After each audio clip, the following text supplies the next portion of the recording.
Flaxborough, that most law-abiding of English towns, began its trouble, as so many towns do teased on a Monday. The rain, polite but persistent, had been falling since breakfast, making Market Street shine like a tray of tarnished cutlery. Inside the council offices the air smelled of ink, linoleum, and tepid tea. At precisely 10:30, Miss Beatrice Witherby, senior clerk of correspondence, slit open the Morning Post with the air of one performing minor surgery. She was, by all accounts, a woman who could remove a staple with moral conviction. Her colleague, Mr. Tompkins, stood nearby, reading the Flaxborough Chronicle with the slow, devotional murmur of one who has forgotten why he reads it at all. The letter in question, the letter, as the town would later call it, arrived in an ordinary brown envelope, unfranked but carefully hand-delivered. The handwriting was neat, faintly old-fashioned. There was no name, only, "For the attention of the council clerk, urgent and confidential," Miss Witherby sniffed. Confidential letters rarely were. "Likely another complaint about refuse bins," she remarked, sliding out the single-folded sheet. But as she read, her expression, usually tight and mildly superior, changed. A faint, unbecoming flush climbed her neck. She read the page twice more, then without a word folded it back into its envelope, stood up, and walked briskly toward the mayor's office. Mr. Tompkins watched her go, deeply aggrieved at the interruption to the morning's calm. "Now what," he murmured, "could possibly be urgent in Flaxborough?" Mayor Ernest Lant, a portly man whose dignity was roughly proportional to the stiffness of his collar, received Miss Witherby with mild alarm. She was not in the habit of entering his office unannounced. "Well, Miss Witherby?" She placed the letter on his blotter. "Sir, I think you ought to read this yourself." He adjusted his spectacles, then read. His mouth fell open slightly, not in horror, but in the dull surprise of a man unaccustomed to novelty. "Good Lord," he muttered. "If this is true—" "I took the liberty of locking the other post drawer," said Miss Witherby. "I thought it prudent." Lant frowned, folded the letter again, and stared out the window. The rain on the glass seemed suddenly to have a rhythm, deliberate, almost accusatory. At length he said, "Best not discuss this. Not yet. I'll consult the chief constable quietly." By midday, half the building knew something had occurred. Rumour, that eager bloodhound of small towns, began its trot from the typist's desk to the tea-urn, pausing briefly at the accounts department before bounding, tail-wagging toward the post office. By 2 o'clock, the version circulating claimed that the mayor had received an anonymous threat from a scandalous woman formerly connected with the council. By 3, she had become a foreign woman with motives both romantic and political. In truth, the letter contained no threats at all, only a single disarmingly clear statement. "This town hides a forgery in its heart. One of your councillors has built his position on a lie." Ask to see the original election register, the one filed in April, not the copy displayed. It was signed simply, "A friend to Flaxborough." That evening, Inspector Purbright found himself called to the mayor's office. The inspector, as ever, arrived without visible haste, a tall, mild-faced man who seemed forever on the verge of apologizing for existing in a world that required policemen. His raincoat dripped discreetly in the corner as he accepted the letter from Lant's trembling hand. Purbright read it once, then again, then folded it neatly and placed it on the desk. "May I ask, sir," he said, "which councillor the town might be unable to do without?"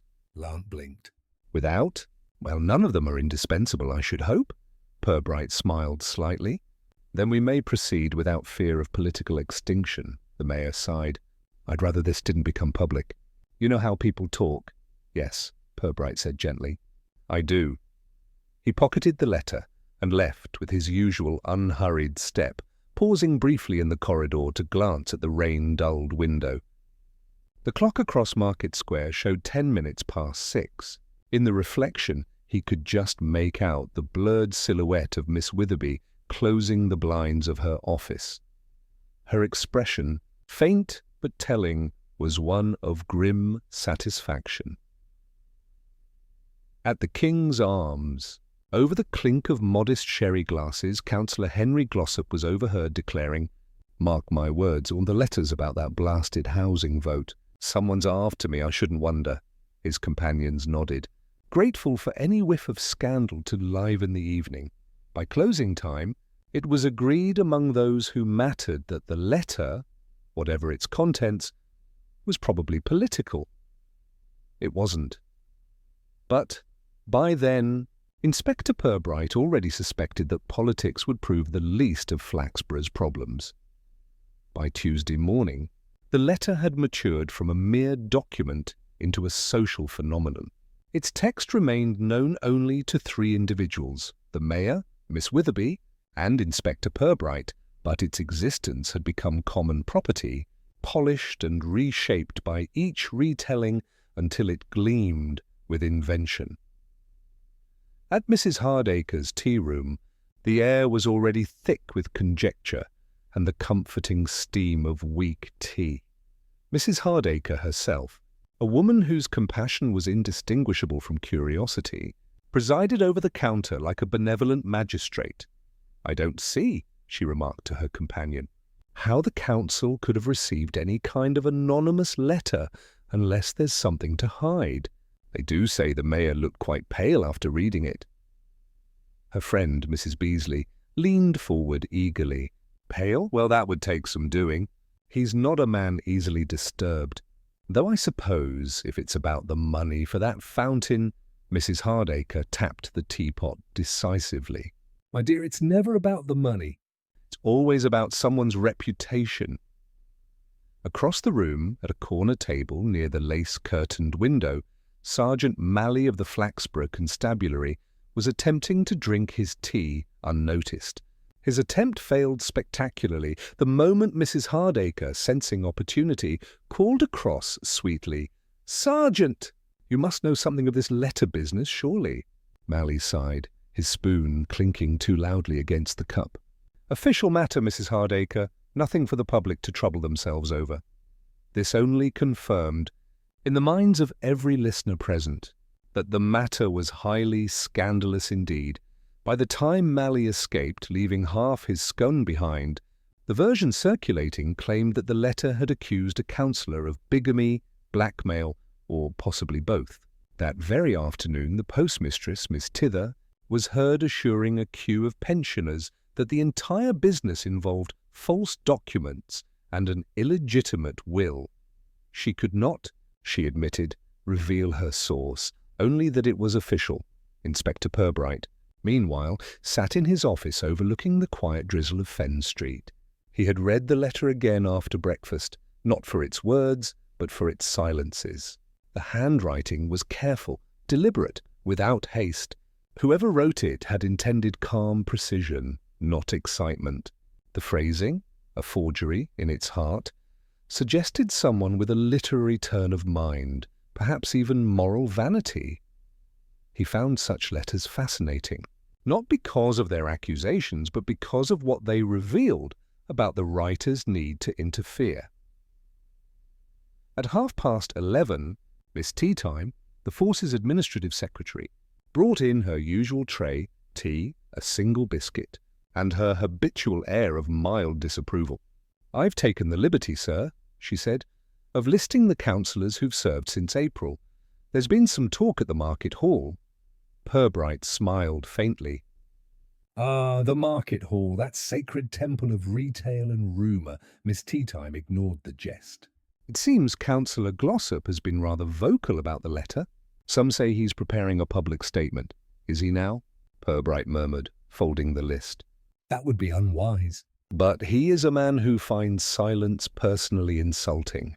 He glanced toward the rain-blurred window, as though the town itself might whisper something useful. "Would you be so kind as to invite Mr. Glossop to the station tomorrow morning? Nothing formal, just a chat." Miss Teatime nodded, gathering her tray. "Of course, sir." "I'll put the kettle on for it, shall I?" Purbright's mouth twitched. "I imagine he'll prefer to talk rather than drink." That evening, as the lamps flickered to life along the high street, The council meeting took place in the upstairs room of the old Corn Exchange. The business of the night, drainage repairs, and the annual flower competition budget was swiftly overtaken by whispers. Glossop, flushed and restless, opened the meeting with unnecessary firmness. Before we proceed, I should like to state for the record that I have no connection whatsoever with the so-called anonymous correspondence that's been floating about. A few councillors exchanged uneasy glances. The mayor, perspiring slightly, cleared his throat. Indeed, Henry, I don't believe anyone was suggesting— Well, someone is, Glossop snapped. I've been hearing remarks at the club. Half-truths, innuendo, vile stuff. If there's a slanderer in this town, I hope Inspector Purbright finds them quickly. At the mention of Purbright's name, several heads turned toward the doorway, half expecting the inspector himself to materialize like a polite ghost. But he was, at that moment, quietly reading over the minutes of the previous month's meeting in his office, noting one small discrepancy that most men would have missed. The minutes from April, the same month the letter mentioned, had been retyped. Not amended, not corrected, but freshly typed altogether. The typist's initials in the margin had changed from BW to MT. He knew Miss Beatrice Witherby had overseen those minutes originally. He also knew she was not the sort to tolerate her work being altered without reason. Purbright leaned back, folded his hands, and let the silence of the office gather around him. The sound of rain on the window was steady, patient. So was he. By nightfall, Flaxborough's theories had achieved such density that they were practically folklore. In the snug of the King's Arms, a retired solicitor declared that the letter was definitely about an insurance fraud. Across town, the librarian quietly informed her assistant that it had to do with a fake university degree. And at the vicarage, Mrs. Chubb told her husband, "You mark my words, Leonard, it'll be that Miss Witherby." there's always something behind a woman who takes such pride in her filing." The vicar, who had long since learned the futility of contradiction, murmured, "Indeed, my dear, somewhere in that same hour." Inspector Purbright, tidying his papers for the night, placed the anonymous letter into a plain brown folder. He marked it in his careful hand, "Ongoing, confidential." Then he switched off the lamp, locked the drawer, and stepped out into the wet stillness of Fenn Street. The town lay quiet, but the quiet seemed to listen. Purbright paused, hat tilted slightly against the drizzle, and allowed himself a faint smile. Flaxborough had begun, once again, to tell on itself. He had only to wait for the right person to believe their own gossip a little too strongly. Wednesday dawned with a modest, undecided sun that never quite managed to make up its mind about shining. Flaxborough looked damply respectable, like a guest who had arrived too early for a luncheon. Inspector Purbright, as was his habit, arrived at the station punctually but unhurried, greeting the constable at the desk with a nod that could have meant anything from good morning to brace yourself. Councillor Henry Glossop was due for his informal chat at 10. At precisely 9:50, however, it was not Glossop who appeared, but Mrs. Millicent Cribb, chairwoman of the council's finance committee. She entered the inspector's office with a kind of fluttering dignity, the manner of a woman who had prepared an announcement and was privately terrified of being thanked for it. "Inspector," she began, removing her gloves with military precision, "I wish to make a statement. Entirely voluntary, of course. You'll understand that I don't want this to be misconstrued as gossip." Purbright, whose expression rarely strayed far from polite curiosity, gestured to a chair. "Then let us ensure it isn't, Mrs. Cribb. Would you care for tea?" "No, thank you." "I never take tea during important matters. It dilutes the mind." She produced a small, folded piece of paper from her handbag and placed it carefully on his desk. "That, Inspector, is a copy of a cheque stub. It was issued 2 months ago from the Council's Social Events Fund for a sum of £32. Purbright glanced at it. "Perfectly legitimate, I imagine." "Not remotely," she said crisply. It was authorised by Councillor Glossop for the purchase of decorative arrangements at the mayor's dinner. There were no such arrangements. Unless one counts his wife? Purbright did not smile, though his eyes flickered with reluctant amusement. Suggesting falsified expenses? I'm stating it, she replied, sitting straighter. And if that letter, the one you've got tucked somewhere in a confidential drawer, is referring to financial impropriety, then you might find that stub rather interesting. Purbright turned the paper over, studying the handwriting. It was neat, slanted, and unmistakably Miss Witherby's. The clerk filled this in then. Of course, Mrs. Cribb said, but she only writes what she's told. And Henry Glossop, I need hardly add, has a way of making his instructions sound like divine command. There was a pause while Purbright let her words settle. He had found that people who began with the promise of brevity often yielded the most detail if left uninterrupted. Mrs. Cribb took the silence as permission to continue. I wouldn't have come forward at all, Inspector, if not for something I overheard at last night's meeting. Glossop was telling Councillor Priest that no one would dare touch the April register. Quite peculiar, wouldn't you say? Especially if he's innocent. Purbright leaned slightly forward. And you told no one else about this? Certainly not. Flaxborough doesn't need another scandal. That, said Purbright mildly, is debatable.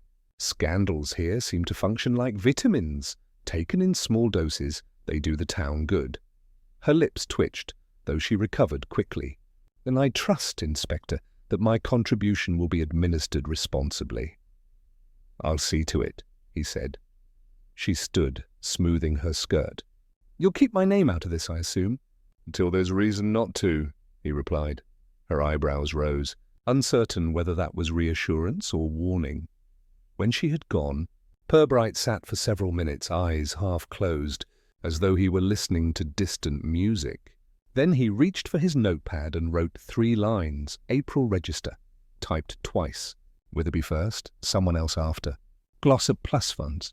Cribb nervous but prepared. He tapped the pencil once against the pad. It was too early for conclusions, but not too early for suspicions.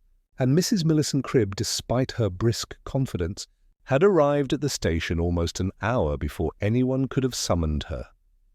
At 11, Glossop himself appeared, red-faced, officious, and already half-defensive.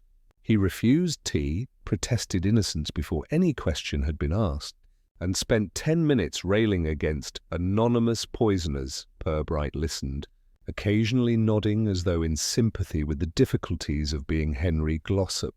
When the councillor paused for breath, the inspector asked softly, "Tell me, sir, do you recall the April register being retyped?" Glossop blinked. Retyped? Good Lord, no. Why on earth would it be? Purely routine, perhaps, though one wonders why Miss Witherby's initials were replaced. Glossop frowned, his heavy eyebrows knotting. Well, she did go home early that week. Hay fever, I think. I may have asked young Miss Tither to tidy up a few things. Miss Tither, the postmistress? She assists part-time at the office, Glossop said quickly. Perfectly proper arrangement. Purbright smiled with faint politeness. Naturally, Glossop shifted in his chair. Look here, Inspector, if you're implying... I'm not implying anything, Councillor. I'm listening. Most of my profession involves that. The councillor muttered something about idle bureaucracy and left soon after, leaving behind the faint scent of shaving lotion and unease. That afternoon, Purbright walked the short distance to the town hall. Miss Witherby greeted him coolly, as though visiting policemen were an unfortunate but tolerated part of civic life. You'll want to see the registers. I suppose, she said. Only the April one. If it's no trouble. She brought it out with ceremonial care. You'll find everything quite in order, I'm sure. Purbright turned the pages slowly. Everything was in order, neatly typed, columns aligned, signatures precise. Yet there, near the bottom of the final page, was a faint indentation beneath the typing, something that suggested an erased name. He closed the folder gently. Very efficient, Miss Witherby. You must take great pride in your work. Her chin lifted slightly. Accuracy is its own reward. I've always found, he said pleasantly, that accuracy is also a splendid disguise. For the first time, she met his eyes directly. It was not defiance, precisely, more like the recognition between two professionals who understood the value of silence. When he left the town hall, the sun had briefly broken through the cloud, lighting the wet cobblestones with a deceiving brilliance. Purbright paused at the steps, feeling the faint weight of the letter in his pocket. Somewhere between Mrs. Cribb's indignation and Miss Witherby's precision, there was truth, and truth, in Flaxborough, was rarely where it was supposed to be. By Thursday morning, the town had reached that peculiar stage of communal excitement in which the absence of facts is no longer an obstacle. What began as speculation had now hardened into local wisdom, the sort that no mere truth could hope to unseat.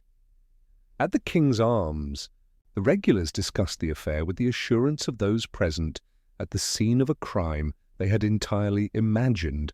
"It's obvious," declared Mr. Chubb, the vicar's brother, who treated beer as a stimulant for logic.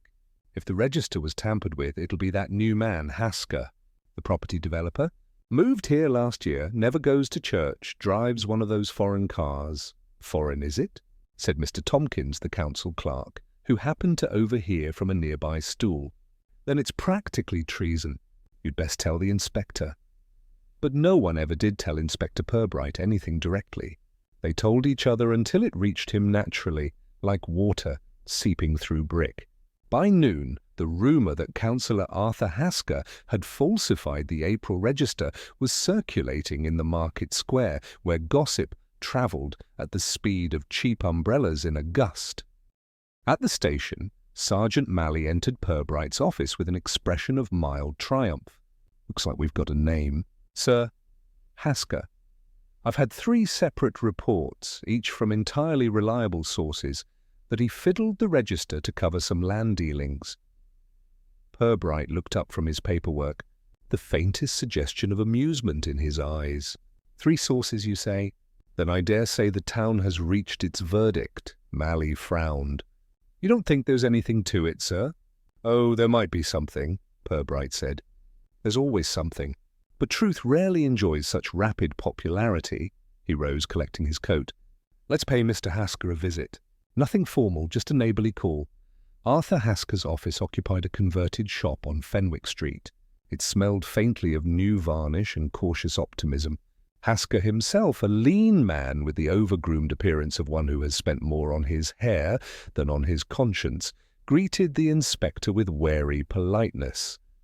"Ah, the police.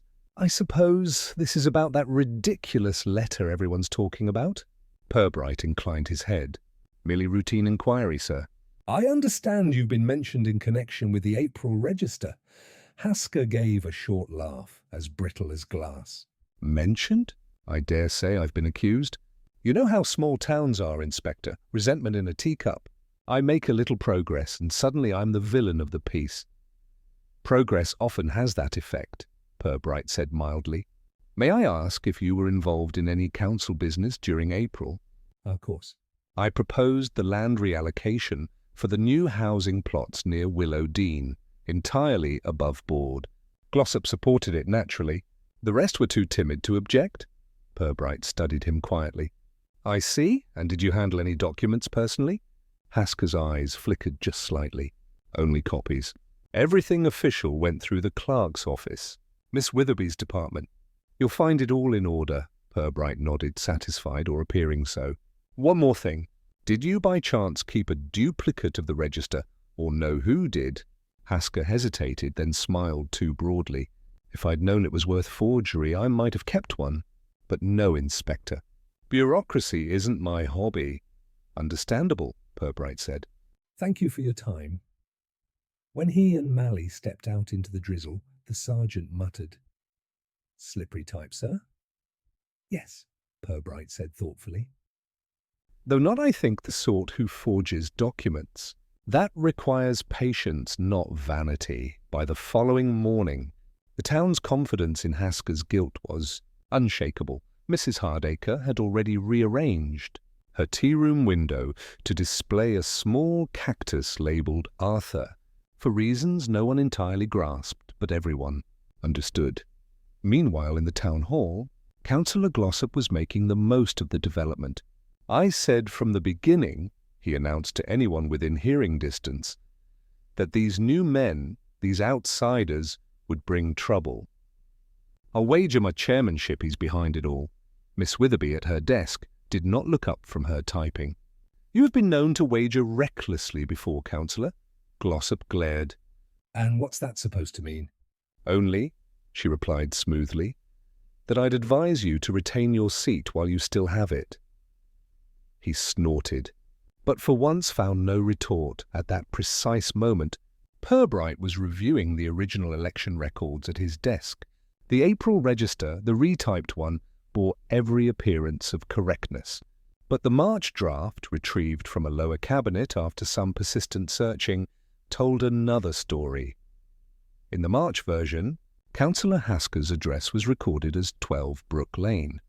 In the April copy, it appeared as 10 Brook Lane, a trivial alteration, perhaps, except that 10 Brook Lane was owned by Mrs. Millicent Cribb. That evening, Purbright paid a discreet visit to Mrs. Cribb's home. She received him in her sitting room, surrounded by lace antimacassars and the faint scent of lavender polish. "Inspector," she said, a little too quickly. "You found something?" "Only a curiosity," he replied. "Your address appears in the council register as belonging to Mr. Hasker. Any idea how that happened?" Her expression froze. How absurd. "That must be some clerical mistake." "Indeed," said Purbright softly.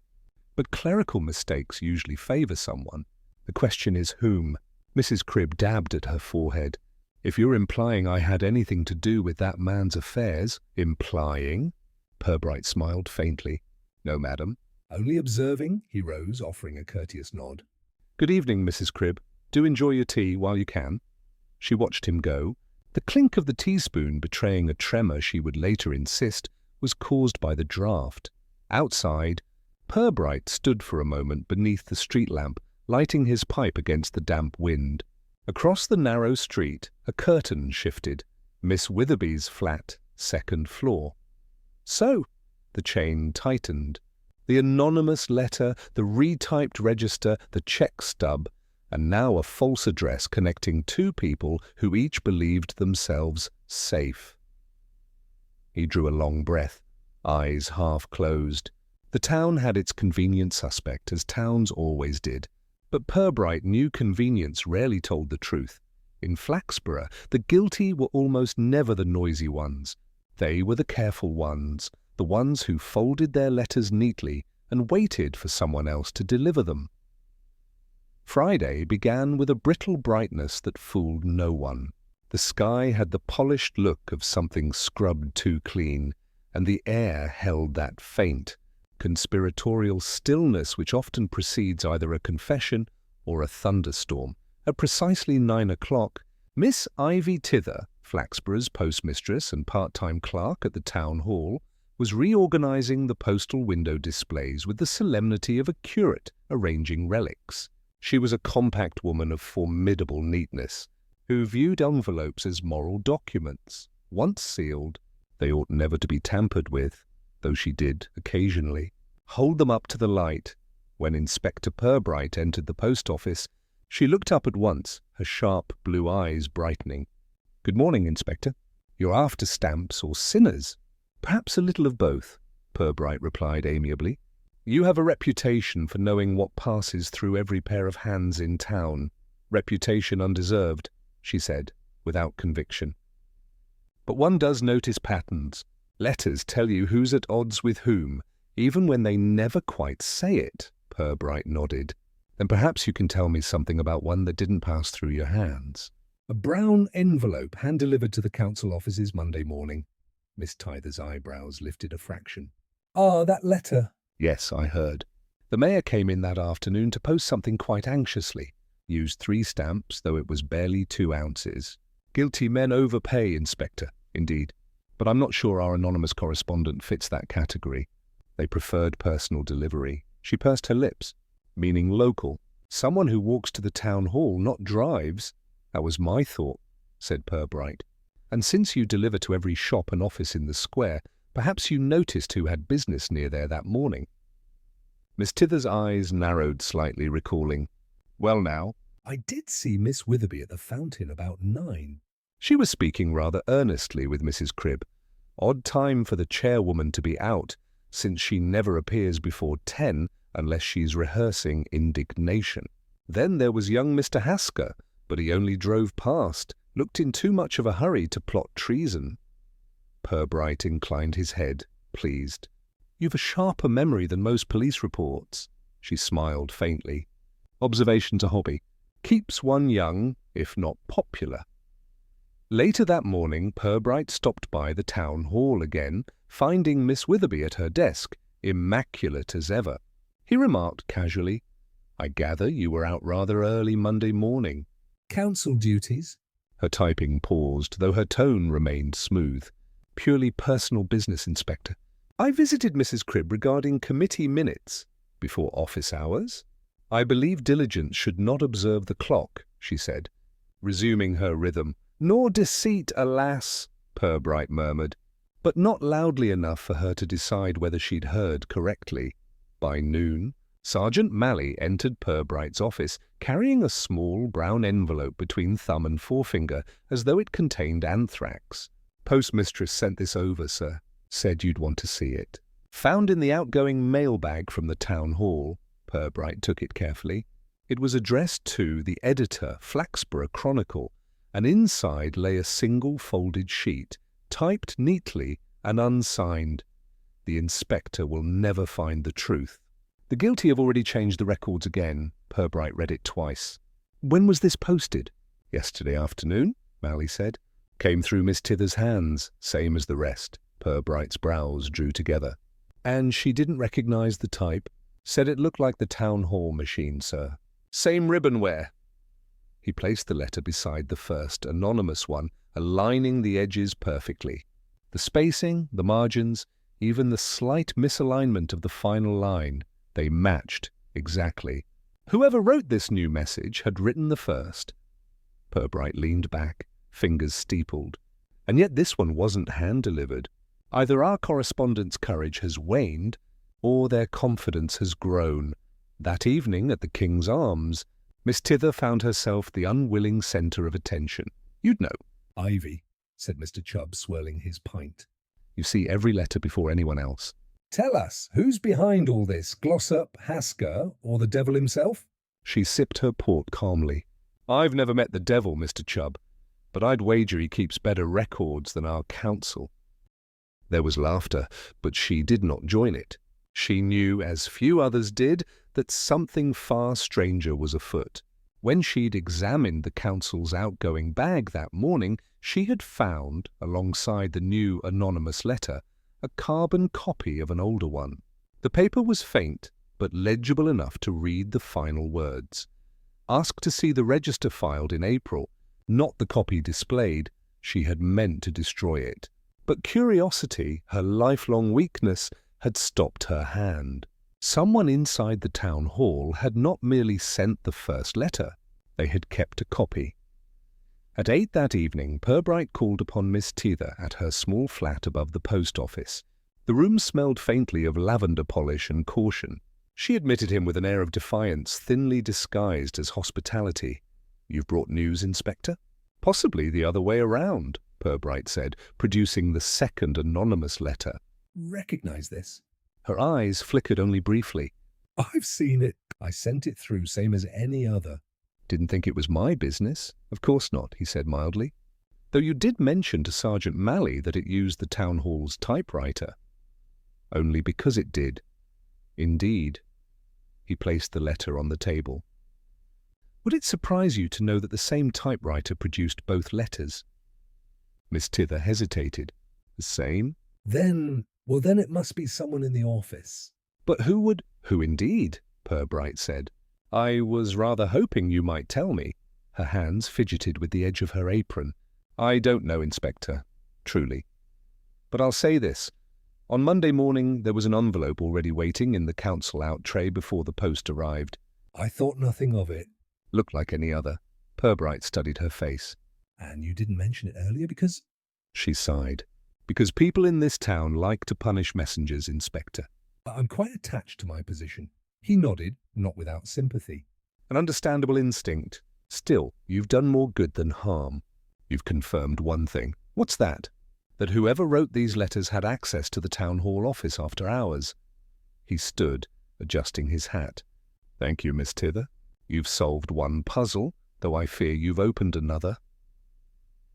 As he stepped back into the night air, Purbright paused beneath the post office lamp, the 2 letters folded in his pocket. The street was silent, save for the distant ticking of the church clock. He considered the message. The guilty have already changed the records again. That meant the forgery was ongoing. Someone inside the town hall was still at work, confident enough to taunt the investigation. Purbright smiled faintly into the dark.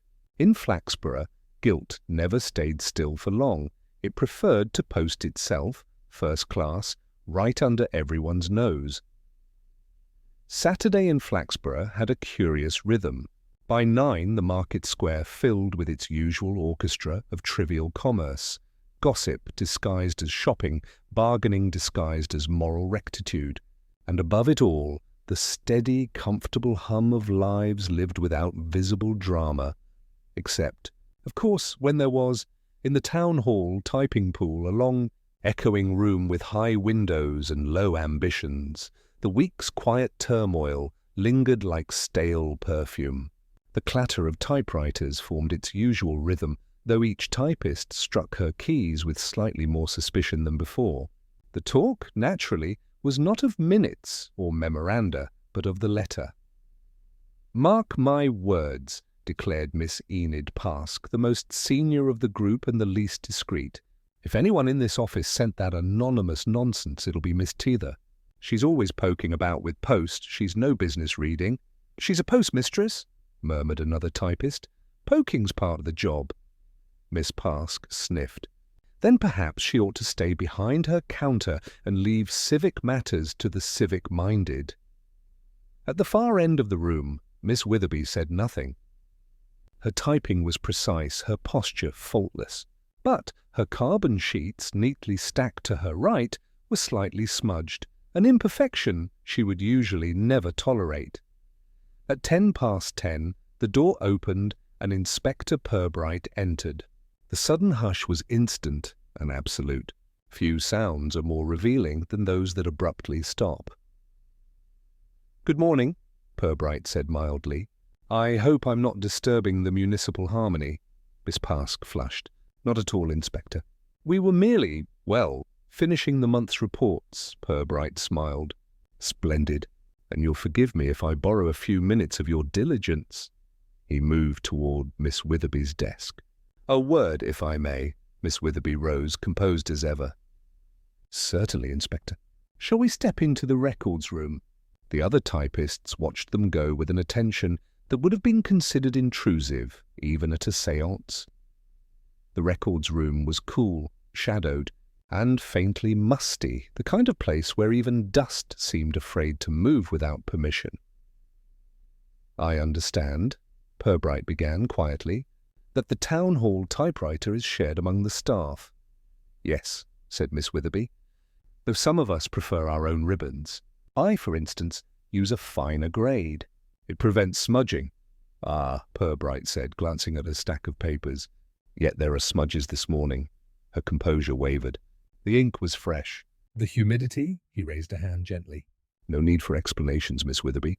I merely observe what the machines sometimes tell us.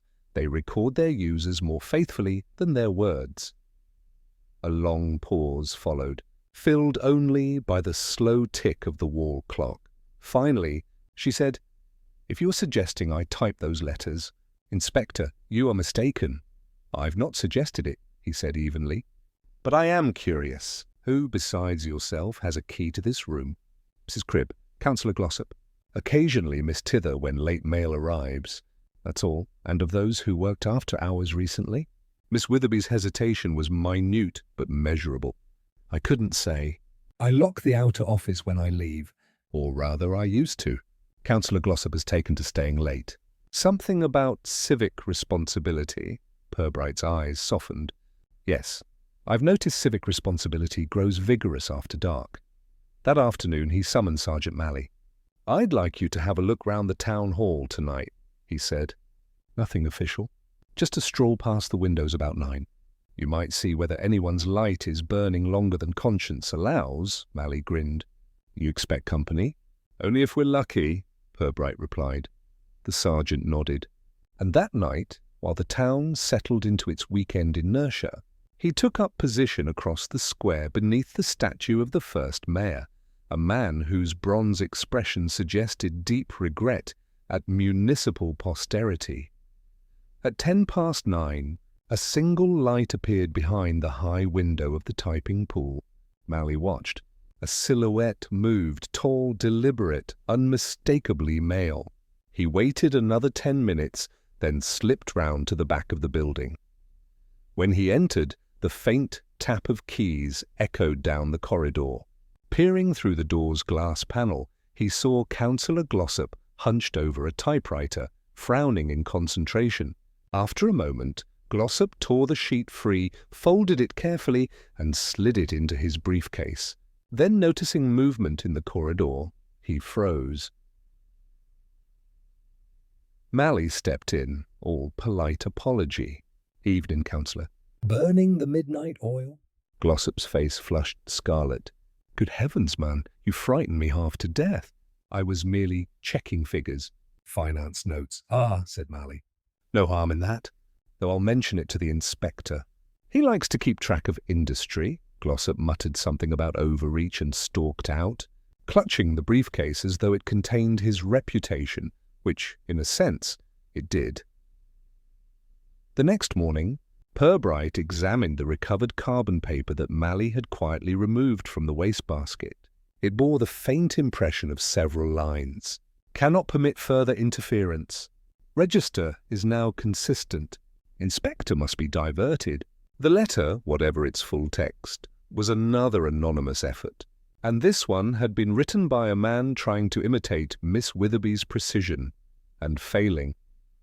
Purbright sat back, tapping his pipe thoughtfully against the ashtray. The game was changing. Glossop was clever enough to use a typewriter and foolish enough to believe style could be faked. But faking required more than ink. It required calm, and Glossop's temper was never far from a boil. What intrigued Purbright more was the word consistent. Not correct, not honest, consistent. That was the word of a bureaucrat masking a lie. He looked toward the window. Across the street, the spire of St. Michael's caught a sliver of sun. Flaxborough, from this angle, looked almost innocent. Almost. Purbright smiled faintly and made a note. Glossop types at night. Forgeries now plural. Witherby knows but denies. Crib frightened. Letter writer adapting. Then, underlined twice. Someone else knows everything, as he capped his pen. The faint hum of typewriters still seemed to echo in his head, a mechanical chorus, tapping out secrets in the dark. Sunday morning arrived in Flaxborough with an air of forced tranquillity. The bells of St. Michael's rang out dutifully, scattering pigeons and parishioners alike, while the town itself carried that peculiar hush that follows a week of too much talk. Even gossip, it seemed, required rest. Inspector Purbright, however, had no such luxury. He arrived at the station early, his umbrella still dripping with the sort of light, steady rain that made Flaxborough's stone pavements glisten like conscience polished for inspection. Sergeant Malley met him at the door, holding a file as though it were a confession. "It's gone, sir," he said. Purbright took off his hat. "That's a large statement, Sergeant. What precisely is gone?" "The April ledger, the Council's original register. Miss Witherby went to check it this morning before the committee audit. The cabinet was unlocked, drawer empty." Purbright sighed softly, as though fate were proving a little too theatrical for his taste. "Was the lock forced?" "No, sir." "Keyhole's clean. And Miss Witherby swears she didn't leave it open." "Said she locked up herself after service hours yesterday." "Then someone with a key," Purbright murmured. "The same narrow circle, I imagine?" Malley nodded. "Glossop, Mrs. Cribb, Miss Tither." "Nobody else?" Ah, Purbright said, reaching for his coat again. Then let us discover which of them woke unusually early on a Sunday. At 9:30, Mrs. Millicent Cribb opened her front door to find the inspector standing politely upon her step. She wore an expression compounded equally of indignation and curlers. Inspector Purbright. This is the Sabbath. I assure you, madam, I've no intention of interfering with divine arrangements. I merely wondered whether you had reason to visit the town hall this morning. Certainly not, she said crisply. I consider that building unfit for habitation outside of business hours. Yet you retain a key, she hesitated. As chairwoman, yes. But I haven't used it in weeks. Purbright's smile was kind, but his gaze was not. I see. Forgive the intrusion. Do resume your devotions. As he turned to leave, he noticed an umbrella propped by her doorway, a town hall issue marked discreetly with the council seal. It was still damp. By 11, Purbright was seated in the mayor's office where Ernest Lant appeared to be suffering the physical effects of moral bewilderment. Gone? The mayor echoed, dabbing his forehead. Good heavens, Inspector, that ledger's the council's spine. We can't function without it. Most spines, Purbright replied dryly, remain functional even when misaligned, though I take your meaning. Surely, Lant said, you suspect Glossop. He's always about the offices after dark. Yes, said Purbright. He's obliging enough to appear guilty on demand, which is what makes him convenient. But convenient guilt is rarely accurate. The mayor looked uncertain whether this was wisdom or mockery. Well, I do hope you'll get it back. Preferably before the audit. I intend to, Purbright said, rising. Though it may not look the same when it returns. That afternoon, he visited Miss Tither, who was trimming her window plants with brisk precision. Ah, Inspector, she said, not looking up. You've heard, of course? The ledger's disappeared. You'll be telling me next it posted itself to Lincoln. Unlikely, Purbright said. Though I did wonder whether you noticed anyone with unusual mail activity this morning? She frowned.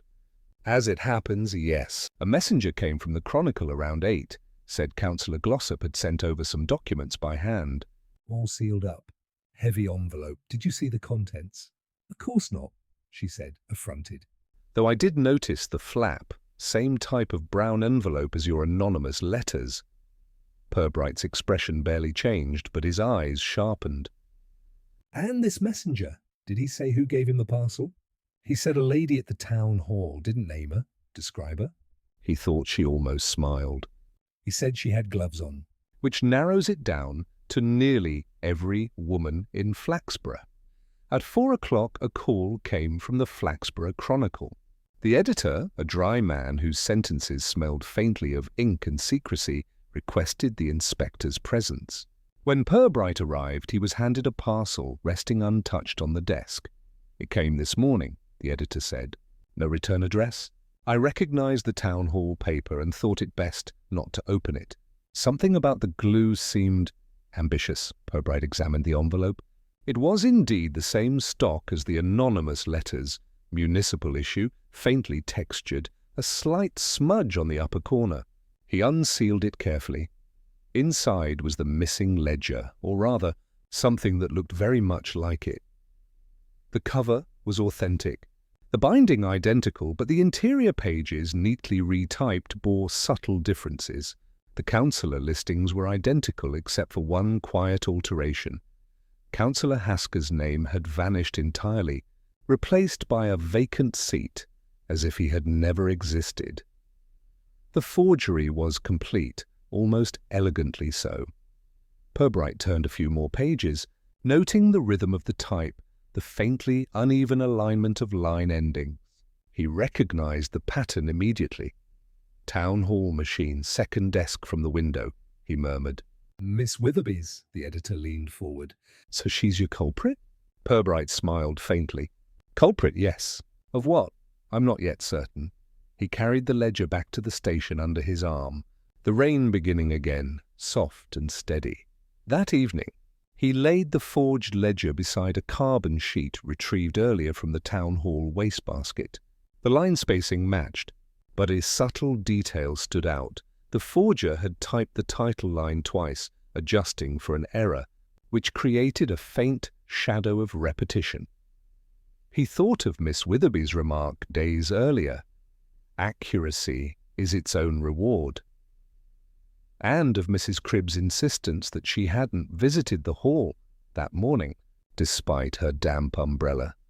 It was becoming increasingly clear that neither woman had acted entirely alone. Purbright leaned back in his chair, pipe smoke rising like a thought he wasn't yet ready to articulate. Someone had stolen the ledger not to conceal evidence, but to replace it, an act of bureaucratic theatre requiring 2 actors and 1 silent accomplice. He smiled thinly. "Forgery upon forgery," he murmured. How very Flaxborough, outside.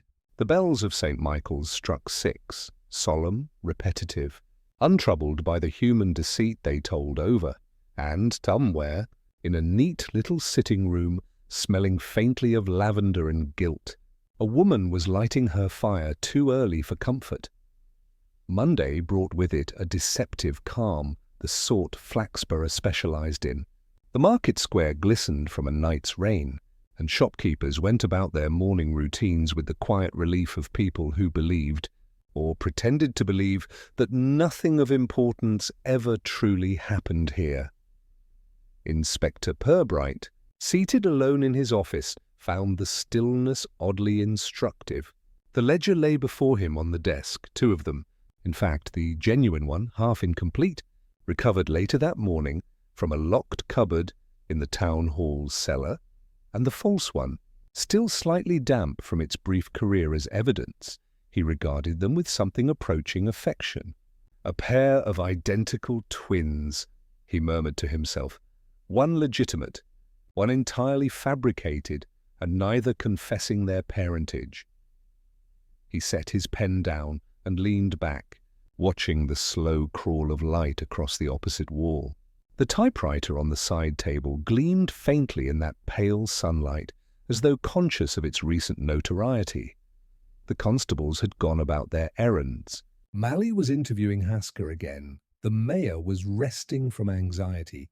And Miss Teatime had withdrawn to make tea with the grim patience of a nurse preparing morphine. For once, Purbright had the rare gift of an empty hour. He took it not as leisure, but as opportunity for thought, the kind of deep, slow, unhurried reflection that Flaxborough, with its chronic politeness, almost invited. The ledger's disappearance had been clumsy, its reappearance theatrical. But behind both acts lay an intention that was anything but impulsive. Someone had wanted not merely to erase a name, but to alter the town's memory, to rewrite its record of itself. That was what intrigued Purbright most. Crime in Flaxborough was rarely about money or even revenge. It was about respectability, that fragile, glittering illusion every inhabitant clung to as if it were a birthright. He opened his notebook, reading the names he had underlined over the past week. Witherby, Cribb, Glossop, Hasker, Tither. Each had played a part, some knowingly, some not. The question was no longer who had written the letters, or even who had forged the ledger. It was why these people, each so careful in their small vanities, had risked the only thing they truly valued, the appearance of innocence. He lit his pipe, the smoke curling in lazy ribbons above the desk. The first letter had warned of forgery. The second had mocked his investigation. Both typed on the same machine. Miss Witherby denied any involvement, but she knew more than she said. He could sense it in her precision, her small, deliberate evasions. Mrs. Cribb, meanwhile, had lied about her morning visit to the town hall. Her umbrella had told the truth. And Glossop, well, Glossop's guilty conscience was so public, it obscured what he was not guilty of. Purbright smiled faintly. It was a common difficulty among the respectable, their sins often hid behind virtues too loudly advertised. He rose and moved toward the window. The square below was almost empty now, save for the milk cart and a single cat sitting imperiously on the town hall steps. Flaxborough was, on the surface, a town of order, its ledgers, its schedules, its citizens. But underneath, he thought, there ran a kind of gentle anarchy, a willingness to bend truth, to tidy away impropriety, to adjust the record so that the past looked properly behaved. The anonymous letter writer had not tried to expose corruption. They had tried to control how corruption would be seen. Purbright turned back to his desk, eyes settling once more on the twin ledgers.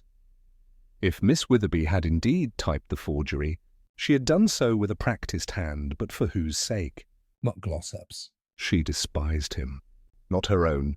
Her morality was too crisp to permit that sort of self-deception. That left Mrs. Cribb, whose ambition beneath its starch was almost palpable.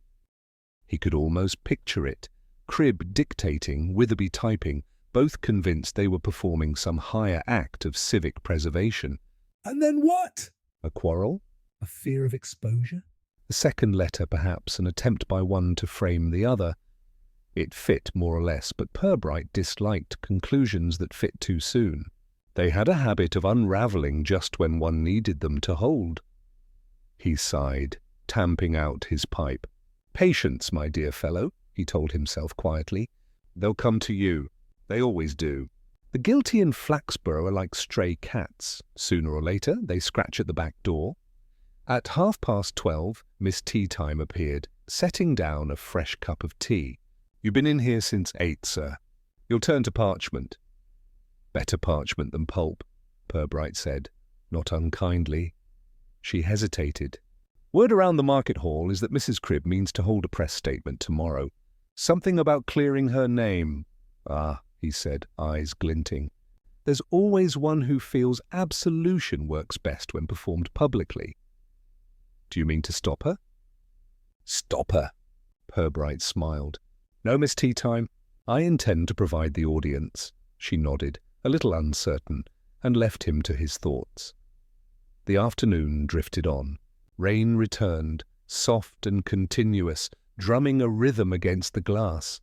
Purbright remained still, save for the slow turning of a page now and then. He thought of all the towns he had known, their sameness, their secrets, their genteel facades. Flaxborough was no worse than most, perhaps a little cleverer in how it disguised its mischief beneath committees and correspondence. But there was something almost touching, he thought, in the town's need to believe itself decent. Even its lies were crafted with moral grammar. He reached for the ledger one last time and ran a finger over the retyped lines, names, numbers, civic history. It struck him then that this wasn't just forgery. It was vanity written in bureaucratic ink, a small rebellion against the untidy nature of truth. At 7 o'clock, the office clock struck. Purbright rose, collected his hat, and prepared to leave. Outside, the lamps along Fen Street glowed faintly through the drizzle. He paused at the door, turning off the light, leaving only the faint shimmer of twilight over the desk and the two ledgers. Silent, identical, waiting. Tomorrow, he knew, would bring movement. A confession, perhaps, or something close enough to it to pass for one. For now, Flaxborough slept, unaware that its carefully typed sins were about to be read aloud. Tuesday morning arrived brittle and bright, the sort of autumn day that made Flaxborough appear almost honest. The air carried the faint scent of damp leaves and bakery bread, and the market square buzzed with a fragile civility that always preceded embarrassment. Word had spread, efficiently as words did in Flaxborough, that Mrs. Millicent Cribb was to clarify matters at 11 o'clock in Mrs. Hardacre's tea-room. No one was entirely certain what was to be clarified, but everyone agreed it would be memorable. Inspector Purbright, having engineered the event with quiet precision, sat at his usual table in the corner. Before him lay a teapot, a notebook, and an expression of benign neutrality that had deceived far more intelligent people than those currently crowding the tea room. Mrs. Hardacre, flushed with both commerce and curiosity, had doubled her staff for the occasion. "It's remarkable," she whispered to Purbright as she passed, "how scandal improves the appetite." I'm nearly out of currant buns, and Mrs. Beasley hasn't even arrived. Justice often benefits from a scone, Purbright said mildly. At 11:05, the bell above the door chimed, and Mrs. Cribb entered, immaculate and upright, carrying the same air of self-importance one might expect from a monarch entering a courtroom. Her hat was formidable, her gloves spotless. Behind her, almost by accident or perhaps design, came Miss Witherby, pale, composed, and seemingly intent on being invisible. The room fell silent except for the gentle tinkling of teaspoons and one cough from Councillor Glossop, who had placed himself conspicuously near the centre. Mrs. Cribb cleared her throat. "Ladies and gentlemen," she began, "as many of you are aware, recent events have cast unfortunate aspersions upon the integrity of our council, and, by implication, upon certain officers thereof. I have therefore deemed it necessary to make a statement." Purbright poured himself tea, very slowly. "Firstly," she continued, "I wish to assure you that the matter of the so-called forged ledger has been exaggerated by the press. There was no dishonesty, merely administrative confusion. Secondly, I must express my regret that certain individuals, who shall remain unnamed, have attempted to malign my reputation for motives of personal spite." A ripple of interest passed through the room. Miss Witherby's spoon clinked faintly against her cup. Mrs. Cribb went on, warming to her theme. "The council will issue a corrected register in due course. Until then I would ask that rumour-mongering cease. It benefits no one." She paused for applause. None came. Instead, Inspector Purbright's calm voice carried lightly across the tables. "Indeed, Mrs. Cribb, rumour is a tiresome thing, so imprecise, which is why facts, when they appear, cause such distress." All eyes turned to him. Mrs. Cribb stiffened. "Inspector, if you intend to make a statement, I must insist—" "Oh, nothing official," he interrupted pleasantly. "Merely an observation. You see, the missing ledger was returned to the Chronicle on Sunday in a brown envelope, posted, curiously enough, using a council-issue label and adhesive from the town hall's own supply. Quite civic-minded of someone to use taxpayer resources for their deceit." A nervous laugh escaped someone near the window. Mrs. Cribb recovered quickly. "I fail to see what that has to do with me." "Nor would you," Purbright said, "unless you'd written the address yourself." "Which you did, neatly, in your usual hand. The bee in Borough gave it away. You loop your descenders the same way in every committee note." A tremor rippled through the room. Miss Witherby's face turned slightly away. Mrs. Cribb's lips tightened. "This is outrageous." "You cannot possibly—" "I can," Purbright said softly, "because Miss Witherby confirmed it. She typed the forged register at your request. Believing, I think, that it was merely to correct a clerical inconsistency." Miss Witherby looked up sharply. "Inspector—" He inclined his head gently. "You needn't defend her, Miss Witherby. Your part was minor. You obeyed instructions, then realized, too late, that the document would be used to remove Councillor Hasker from record before the audit." A small deception, dressed as civic tidiness. Mrs. Cribb's colour rose. "That is a vile insinuation." "It's an accurate one," Purbright said. "You replaced Hasker's entry with a vacancy, allowing you to reallocate his committee seat to a more pliable member. The forgery was discovered too soon, so you staged its theft, hoping to retrieve and destroy the genuine ledger. But you miscalculated. Miss Tither noticed your early morning visit, and when the Chronicle parcel was traced, your umbrella confirmed it. Rain, I'm afraid, leaves less room for denial than ink." The silence in the room grew almost reverent. Mrs. Cribb's voice, when it came, was brittle. "And the anonymous letters?" "Surely you're not suggesting I sent those?" Purbright shook his head. "No, those were Miss Witherby's doing. The first, written out of conscience, the second out of fear. She tried to expose you without destroying herself. You see, she thought if I looked in the right place, you'd panic, and you did. Miss Witherby's eyes shone with humiliation and relief. I never meant it to go so far, she said quietly. I thought if she resigned, it would end. Mrs. Cribb turned on her. Traitor! Purbright rose, his tone still calm but edged with authority. That will do. Neither of you is beyond forgiveness, though both are past innocence. The law will decide which is which. He placed a small envelope on the table. Inside you'll find copies of the forged ledger and your check stub. Mrs. Cribb, I thought you'd like to keep souvenirs of your civic service. Then, turning toward Miss Witherby, he said gently, You'll make a full statement this afternoon, I trust. The town would benefit from truth spoken neatly for once. She nodded, trembling. Purbright paid for his tea, left an exact shilling for the cup, and made for the door. Behind him, the murmur of voices rose again, cautious and scandalized. Mrs. Hardacre was already whispering to her assistant, Did you see her hat shake? Like a guilty halo! Outside, the inspector paused beneath the awning. The rain had returned, light but steady. Across the street, the clock on the Corn Exchange struck noon, each chime clean, deliberate, and, to Purbright's ear, faintly ironic. He buttoned his coat and began the slow walk back to the station. The town would feed on this for weeks, he knew. But beneath the chatter, beneath the small triumph of justice, lay something quieter, a sadness almost tender.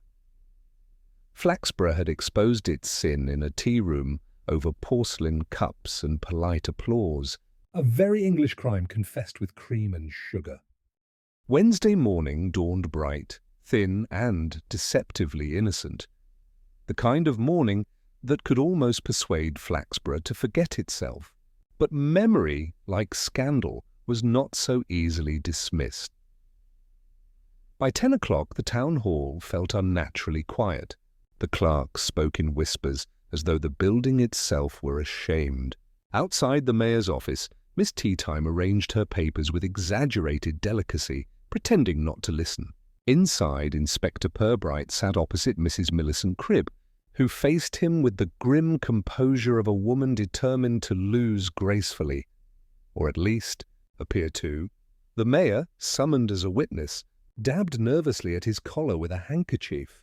I must say, he murmured, this entire business has cast a dreadful shadow, entirely unnecessary too. If only there'd been more. Communication. There was, sir, Purbright said evenly. Just not of the truthful kind. Mrs. Cribb folded her hands neatly on the desk. Inspector, I have made a full statement. I acted only to correct a clerical irregularity. Nothing more. Purbright inclined his head slightly. Indeed. And yet your correction conveniently removed Councillor Hasker from the record, thus allowing you to replace him before the audit. An irregularity of considerable convenience. Her chin lifted.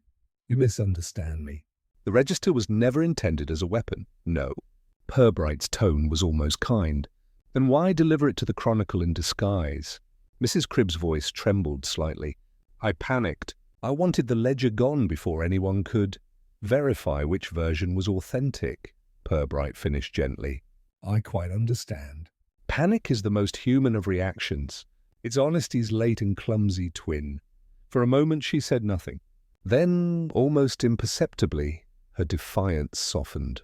You have no idea, she whispered, how hard it is to keep a small town running, Inspector. Everyone wants power. No one wants work. The committees are petty, the councillors vain. I've spent 10 years trying to keep the town respectable, to make it function. Purbright regarded her thoughtfully. By improving its paperwork rather than its people? Her mouth twitched. A smile or a wound, it was difficult to tell. Respectability, Inspector, is merely good filing. He allowed himself a sigh, soft and sympathetic. Yes, and when the files lie, no one questions them, until a letter arrives. She looked up sharply. That girl, Witherby, she betrayed me. No, Purbright said. She remembered her job was to record the truth, not to curate it. You taught her precision. Unfortunately, She applied it. Across the room, the mayor fidgeted. This is all very distressing. Surely some quiet resolution might be reached. An internal matter? Purbright turned to him with polite finality. Theft and falsification of public records are seldom internal, sir. The council may tidy its conscience, but the law requires a broom. Mrs. Cribb straightened in her chair. And what of Glossop? Of Hasker? They're no better. I simply dared to be efficient. Efficiency, Purbright said, is a poor disguise for ambition. You wanted control, Mrs. Cribb, and not merely of a ledger.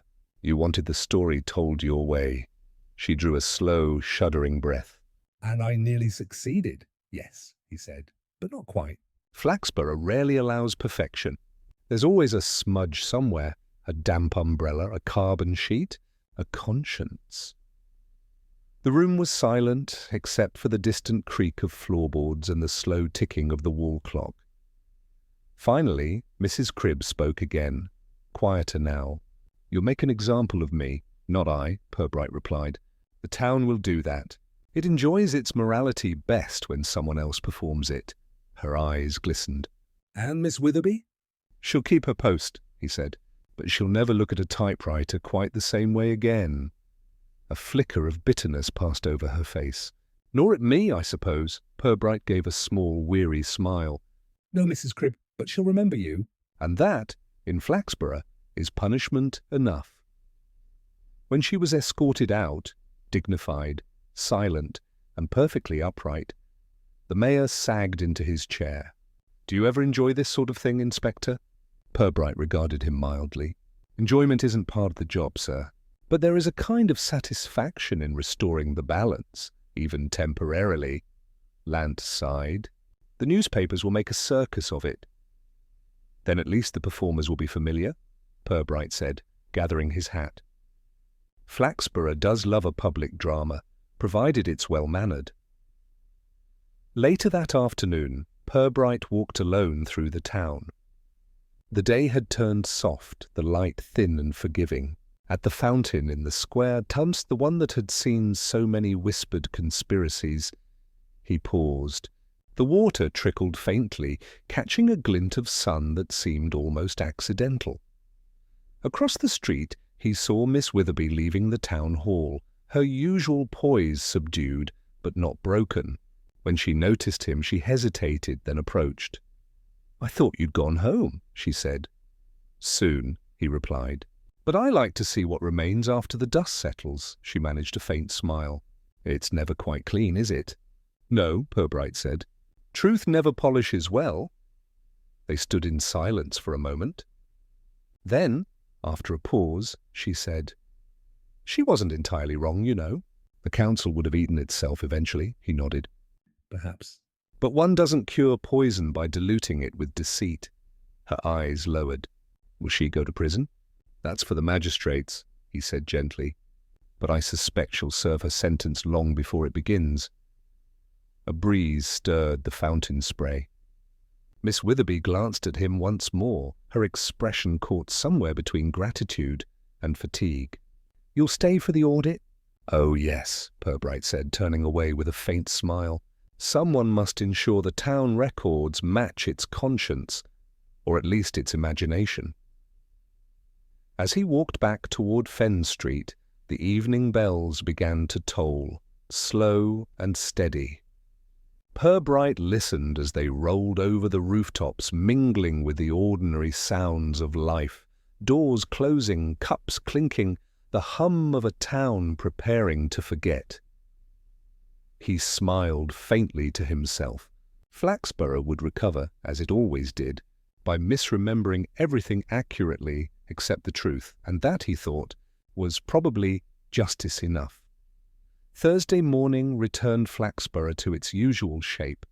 Polite facades, quiet pavements, and the soft hum of self-deception that the town mistook for peace. If one walked through Market Square that day, there was no sign that anything untoward had ever disturbed its civic rhythm. The council's scandal had already become history, or at least a version of it the townspeople could repeat comfortably over tea. At precisely 10 o'clock, the clock atop the Corn Exchange struck with its usual self-importance. It was a sound that Flaxborough relied upon, as if punctuality itself might guard against moral relapse. In the police station on Fen Street, Inspector Purbright sat at his desk, reading a report he had already memorized twice over. Mrs. Cribb had resigned her position for reasons of health. The phrasing, like most things in Flaxborough, was both genteel and cowardly. Glossop had, in a surprising burst of decency, declined to seek her chairmanship, declaring himself too bruised by recent events to serve. Miss Witherby had been quietly reassigned to a lower post in the county records office, where she could practice her precision at a safe distance from ambition. Only Miss Tither seemed unchanged, standing behind her post office counter that morning with renewed vigour and an air of modest triumph. She had, after all, told everyone weeks ago that the entire affair began with a letter.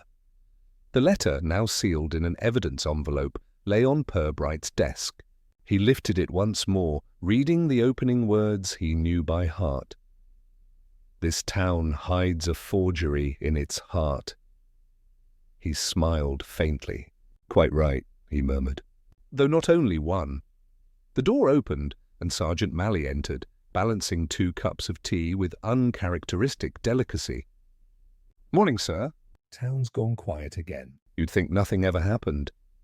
"That," Purbright said, accepting his cup, "is the town's preferred conclusion to every story." Malley grinned. "People are saying you've restored order." Purbright took a thoughtful sip. "Order, yes. Truth, perhaps not."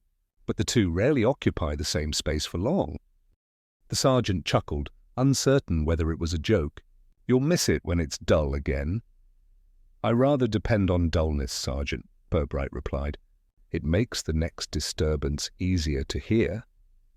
By noon he found himself drawn, perhaps inevitably, to Mrs. Hardacre's tea-room. The tables were half full, the chatter bright, and the scandal already halfway to nostalgia. "I said to her," Mrs. Hardacre was announcing as Purbright entered, "that justice mustn't be rushed. Like pastry, it needs a light hand and the right temperature." Her audience nodded sagely, unaware that justice itself had just taken a seat by the window and was quietly reading the Chronicle. Miss Teatime arrived a few minutes later, carrying a small parcel wrapped in brown paper. "Are your lunch, sir?" she said briskly, placing it beside his tea. "I thought you'd prefer to eat here." "There's less paperwork in pastry," Purbright smiled. "How thoughtful of you." He unwrapped it slowly, revealing 2 sandwiches and a folded note in Miss Teatime's tidy hand. "For the inspector, who tidies more than files." He slipped the note into his pocket, privately touched. Outside, the square bustled again with ordinary errands, letters to post, Errands to run, stories to half forget. The rhythm of Flaxborough had resumed its familiar beat, modest and monotonous. But beneath it, Purbright sensed the faint residue of unease that never truly left the town, like the ghost of a wrong note in an otherwise cheerful song. That evening, as twilight pressed gently through the window of his office, Purbright finished his report. He wrote carefully, as though tone mattered as much as truth. The events concerning the altered ledger and associated correspondence suggest that Flaxborough's greatest vulnerability lies not in corruption, but in its civility. Where motives are small and speech is polite, deceit becomes both easier to conceal and harder to condemn. He paused, then added a final line. Order restored, though not necessarily improved. He signed his name in precise, slanted script and closed the file. The clock on the wall ticked toward 10. Outside, the rain began again, light, patient, unhurried, the true rhythm of the town. Purbright leaned back in his chair, hands folded, eyes on the dim reflection of the streetlights glimmering through his window. Somewhere across the square, a piano played faintly through an open door, something sentimental, uncertain of its own melody. He thought of Mrs. Cribb, her immaculate gloves trembling, of Miss Witherby, alone in her new post typing truth into silence, of Flaxborough itself, tidying its conscience for the morning edition. A knock at the door broke his reverie. Miss Teatime stepped in, holding his hat and coat. "You'll catch cold if you sit much longer, sir." "Possibly," he said, rising, "but it's a civilized kind of cold." "Like everything else here." He put on his hat, nodded his thanks, and stepped out into the night. The town was hushed, the street lamps casting long reflections on the wet cobbles. As he walked across Market Square, the Corn Exchange clock began its deliberate toll. 10 chimes, Evenly spaced, resonant, and calm. Purbright paused beneath the sound. hands in his pockets, face tilted slightly toward the rain. Each note rolled through the air like the punctuation of a story he hadn't written, but somehow understood. When the last chime faded, he smiled to himself, quietly, almost fondly, and turned toward home. Flaxborough, that small, careful town, slept once more beneath the steady rhythm of its own illusions. And somewhere, in a locked drawer, a letter waited, its words still true, still unheeded.